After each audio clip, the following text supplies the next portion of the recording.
Good morning friends, मैं आपके fitness coach doctor Suman Sharma आपका अपने यूट्यूब चैनल पर स्वागत करती हूँ और आपके साथ आज मैं शेयर करूँगी फ्रोजन शोल्डर के बारे में। फ्रेंड्स, आप सब लोग जानते भी होंगे और उसके बाद और भी बहुत से यूट्यूब पे वीडियोस हैं। मेरा थोड़ा सा डिफरेंट है क्योंकि मैं आपको लाइफस्टाइल से रिलेटेड बताती हूँ, तो कहीं ना कहीं जो फ्रोजन शोल्डर का जो प्राइमरी कॉज है वो भी लाइफस्टाइल से जुड़ा हुआ है।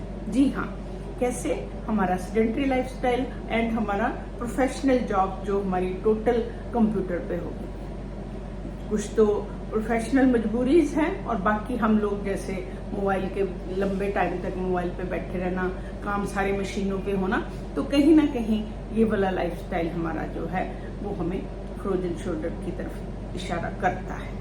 तो अगर हम लाइफस्टाइल चेंज करें, एक्टिव रहें, अपना अगर प्रोफेशनल जॉब भी हमारी कंप्यूटर की है तो बीच बीच में ब्रेक में हम चाय के लिए जाएं, हम बीच में ब्रेक लें 1 घंटा 2 घंटा में, तो हम अपनी पोस्चर चेंज करें तो हम इससे काफी हद तक बच सकते हैं। सेकेंडरी जो कारण है वो भी कहीं ना कहीं लाइफस्टाइल से जुड़े हुए हैं। आइए देखें।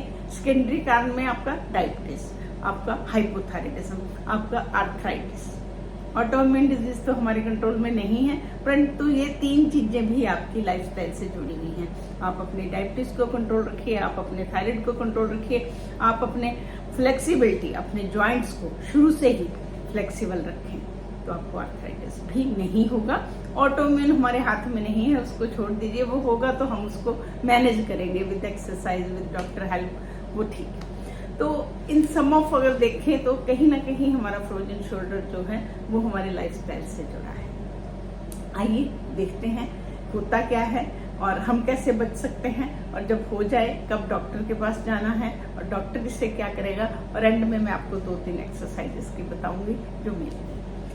फ्रेंड, जो हमारा शोल्डर है उसके अंदर 3 बोन्स हमारी लगती है। गले की बोन जिसे कॉलर बोन भी बोलते हैं, हमारा स्कैपुला एंड हमारी बड़ी वाली जो आर्म की बोन जिसे ह्यूमरस बोलते हैं। मोस्टली जो ये क्यों है, जोड़ क्यों बना हुआ है, हमारी सारी मूवमेंट जितनी हमारे हाथ ऊपर रख के चींटियां उठानी, बॉल फेंकनी, गेम खेलनी, टीटी खेलना, कुछ भी मूवमेंट आगे पीछे ऊपर नीचे, ये सारी इसीलिए हो पाती हैं क्योंकि ये हमारा जो जॉइंट है वो अच्छे से मैनेज्ड है। परंतु यहाँ पे एक दिक्कत है कि जो हमारा ये बॉल एंड सॉकेट जॉइंट है, सॉकेट होता है कटोरी टाइप, बॉल उसके अंदर आप ऐसे रखें, हाथ को कटोरी बनाएं और इसके अंदर बॉल रखें, ऐसे है। तो इसमें क्या है, जो कटोरी है, जो स्कैपुला का ग्रूव है वो शैलो है, तो बॉल बड़ी है, तो उसका फिसलने का मन वो जो है वो ज्यादा रहता है। इसको रोकने के लिए हमारे भगवान ने क्या किया हुआ है, इसके ऊपर एक पॉलिथीन की शीट लगाई हुई जिसे कैप्सूल बोलते हैं, और उसके ऊपर मसल टेंडन इसको बांधा हुआ है जिसे रोटेटर कफ बोलते हैं, ताकि ये स्टेबल रहे और हम अपनी मूवमेंट अच्छे से कर पाए। तो यहाँ पे हमें यही है कि हम इसको कैसे ठीक रख सकते हैं। हम शुरू से ही इसकी एक्सरसाइज, कैसे शोल्डर की एक्सरसाइज आप सीखिए, करें, एक्टिव रहें तो आप ठीक रहेंगे। डायबिटीज है तो उसको कंट्रोल रखें, किसी भी लेवल पे है आप टैबलेट लेते रहें। थायराइड के बारे में मैं आपको एक बात बताती हूँ। थायराइड का पहले डायग्नोज कराइए। थायराइड 2 तरह का होता है, number 1 lifestyle related thyroid, number 2 autoimmune thyroid. जो ऑटोइम्यून थायराइड होता है, हाशिमोटो जिसे बोलते हैं, वो आपका लाइफ लॉन्ग वाला थायराइड है। उसमें हम लोग क्या गलती करते हैं, दवाई से हमारा TSH नॉर्मल आता है और हम दवाई छोड़ देते हैं कि हमारा तो थायराइड नॉर्मल है। फ्रेंड्स, अच्छे से समझिए, अगर ये आपको ऑटोइम्यून है तो आपको लाइफ लॉन्ग इसकी मेडिसिन लेनी है। जब हम ये गलती करेंगे तो हमें फ्रोजन शोल्डर हो सकता है। आर्थराइटिस, फ्लेक्सिबिलिटी आपकी, योगा करें। फ्लेक्सिबिलिटी आपको हर ऑर्गन के लिए अच्छी है। आपकी जो अंदर की रक्त वाहिनियां फ्लेक्सिबल रहेंगी, आपको ब्लड प्रेशर नहीं होगा, आपके मसल फ्लेक्सिबल रहेंगे, आपको इंजरी नहीं होगी, आपकी बोन्स फ्लेक्सिबल रहेंगी, आपको फ्रैक्चर नहीं होंगे। तो फ्लेक्सिबिलिटी जो है वो आपको हर जगह अच्छी है।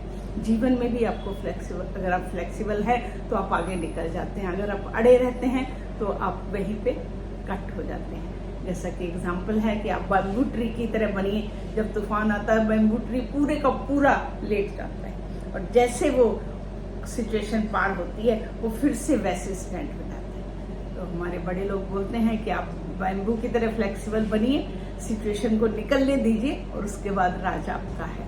तो फ्रेंड्स, फ्लेक्सिबिलिटी जो है वो सब जगह चाहिए हमें। अब देखते हैं फ्रोजन शोल्डर क्या है। फ्रेंड्स, मैं इसकी तुलना आपको पानी से करके दिखाती हूँ। अब पानी को बर्फ बनने के लिए फ्रिज में रखिए।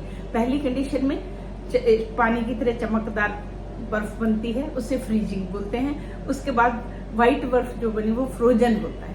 तो इसका जो टाइम है फ्रोजन शोल्डर का, नंबर 1, ये अचानक होगा, आपको अचानक दर्द होगी और आर्म के इस हिस्से में आपको दर्द होगा।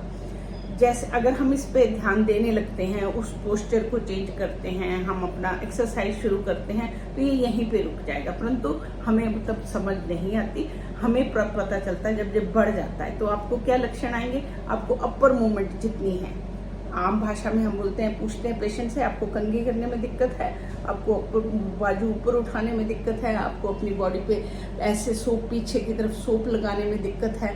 तो ये सारी मूवमेंट जो है रिस्ट्रिक्ट हो जाती हैं। फिर पेन इतनी भयंकर होती है कि आप रात को सो नहीं पाते। अगर ये सब चीजें हैं तो आपको इमीडिएटली डॉक्टर के पास जाना चाहिए। डॉक्टर इसका डायग्नोज करेगा। आइए मैं बताती हूँ आपको एक्सरसाइज के बाद। एक फेज में डॉक्टर आपको एक्सरसाइज मना करता है, जो आपका पेनफुल फेज होता है, उसमें हमें एक्सरसाइज नहीं करनी। जिस फेज में डॉक्टर ने डायग्नोज कर दिया आपको फ्रोजन शोल्डर है और आप अपने एक्सरसाइज करिएगा, तो मैं आपको बताती हूँ। आप यहाँ पे क्या है, एक्सरसाइज पेनफुल होती है, आप फिजियोथेरेपी की मदद ले सकते हैं। नहीं तो आपको मैं बताती हूँ, मेनली आपने ये ध्यान देना है कि जो आपका अफेक्टेड मसल है, तो जो भी एक्सरसाइज आप कर रहे हैं उस पर स्ट्रेच आपको फील होना चाहिए। थोड़ा सा शुरू में पेनफुल होगा, पेनफुल धीरे धीरे वो कम होता जाएगा। तो आप ऐसे खड़े होकर, मैं फोटो में दिखाती हूँ, पेंडुलम एक्सरसाइज। आप खड़े होकर एक हाथ को मेज पे रखिएगा और एक हाथ को पेंडुलम की तरह क्लॉकवाइज घड़ी की तरफ और एंटी क्लॉकवाइज घड़ी के उल्टा 5-5 बार 3 बार करिएगा।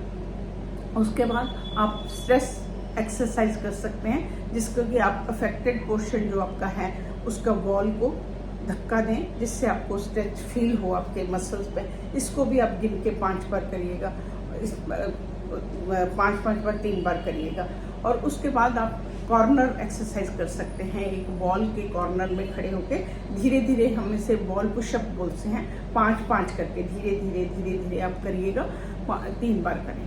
अगर आपको ज़्यादा पेन हो, बीच में रुक जाइए। आप अपना एक्सरसाइज करने के बाद सिकाई जरूर करें और कोशिश करें कि आप अपनी एक्सरसाइज आफ्टरनून में करें। तो इस तरीके से फ्रेंड्स, आप अगर सीखते हैं, मेनली एक्सरसाइज का आपका मेन रहेगा कि पोस्चर एंड पोजीशन का आपको पता होना चाहिए कि मैं जिस मसल को टारगेट कर रहा हूँ वहाँ पे स्ट्रेस आ रहा है या नहीं आ रहा। कई बार हम पेन के डर के मारे उस स्ट्रेस से पहले ही एक्सरसाइज आगे ही करते रहते हैं। तो अगर शुरू में थोड़ा आपको पेनफुल लगता है वहाँ पे आने में, तो वो धीरे धीरे कम हो जाएगा। और प्रोग्रेसिव ओवरलोड, जैसा कि हम बताते हैं आपको, कि धीरे धीरे फिर आप इसको बढ़ाइएगा।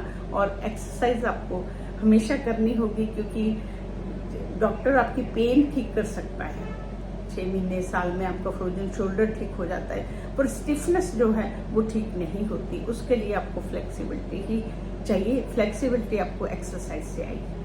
पहले आप शुरू में ये वाली एक्सरसाइज करें, धीरे धीरे बढ़ाते जाएं। फिर आपको शोल्डर की बहुत सारी एक्सरसाइज, साइड आर्म्स को करना है, शोल्डर को घुमाना है, क्लॉकवाइज, एंटी क्लॉकवाइज। धीरे धीरे जब आपकी पेन खत्म हो जाए तो स्टिफनेस के लिए आप बहुत सारी एक्सरसाइज कर सकते हैं। तो फ्रेंड्स, इसी के साथ मैं आपसे विदा लेती हूँ और कल मैं फिर एक नए टॉपिक के साथ आपसे मिलती हूँ। हम फिट रहेंगे तो इंडिया फिट रहेगा। आप इस मुहिम को कामयाब कराएं। नमस्कार।